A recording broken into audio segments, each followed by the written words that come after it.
আমাদের ইউনিয়ন বিএনপির সাবেক সম্মানিত সভাপতি জনাব আব্দুল সালাম মেম্বার সাহেবকে সাথে নিয়ে আমরা বৃক্ষরোপণ করেছি। সাথে আমাদের 1 নম্বর ওয়ার্ড বিএনপির অঙ্গ সহযোগী সংগঠন এবং আমাদের ইউনিয়ন যুব দলের নেতৃবৃন্দ সহ অনেকে আমাদের সাথে উপস্থিত আছেন। অত্র বিদ্যালয় প্রধান শিক্ষক মহোদয়, শিক্ষক মন্ডলী এবং ছাত্রছাত্রীদেরকে নিয়ে আমরা বৃক্ষরোপণ কাজ আজকে করেছি এখানে। আগামী দিনে আমাদের বৃক্ষরোপণ চলবে।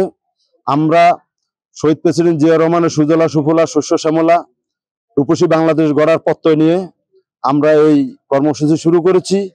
আমরা জনগণকে এই মেসেজ দিতে চাই, এই বর্ষাকালে আমরা চাই ধানসিঁড়ির প্রতিটা বাড়িতে প্রত্যেক জনগণ একটি করে গাছের চারা রোপণ করুক।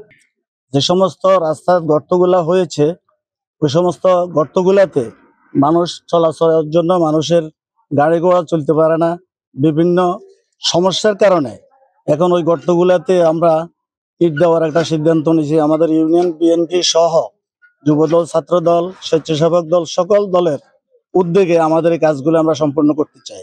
বাংলাদেশে একমাত্র জাতীয়তাবাদ বিএনপি এই দেশে সাধারণ মানুষের ভাষা বুঝে, এই দেশে সাধারণ মানুষ কি চায় এটা ভাষা বুঝে, যার কারণে আমাদের এই উন্নয়নমূলক কাজগুলো ধারাবাহিকভাবে চলতেছে, ইনশাআল্লাহ চলবো। আমরা মানুষকে বুঝে দিতে চাই সেটা হলো বিএনপি ক্ষমতা না আসলেও আমাদের উন্নয়নের কাজ চলছে এবং চলবো ধারাবাহিকভাবে। আমরা প্রতিপক্ষকে এটা বুঝাতে চেষ্টা করতেছি যে বিএনপি চাঁদাবাজ করে না, সন্ত্রাসী করে না, বিএনপি গণমানুষের দল, বিএনপি চায় এই দেশের উন্নয়ন এবং বৃক্ষরোপণ। আসসালামু আলাইকুম।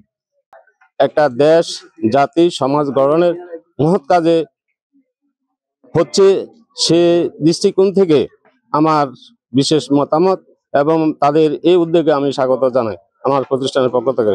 আল্লাহ হাফেজ।